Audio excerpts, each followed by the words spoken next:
कोई और तुम्हारी तरफ देखे नहीं बर्दाश्त कर सकते, लेकिन जिस दिन तुमने मेरे विश्वास को ठेस पहुंचाई वो दिन हमारे रिश्ते का आखिरी दिन होगा।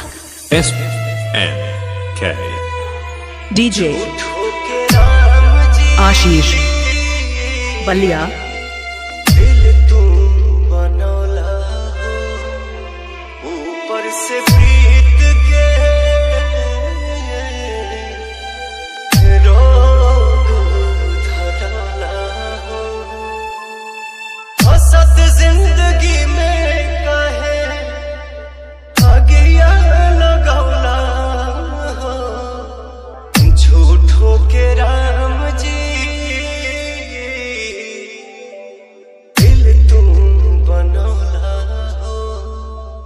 ऊपर से प्रीत के DJ रोग आशीष बलिया।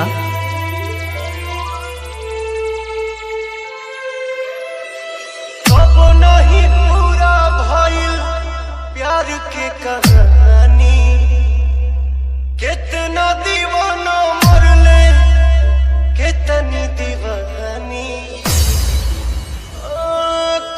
नहीं पूरा भइल प्यार के कहानी, कितना दीवाना मरले कितनी दीवानी, नेहिया के बंधन काहे जोड़ के तू रौला हो, DJ आशीष बलिया। हसत जिंदगी में काहे आगिया लगा हो, हसत जिंदगी में काहे आगिया लगा हो, झूठो के राम जी दिल तू बनौला हो ऊपर से प्रिय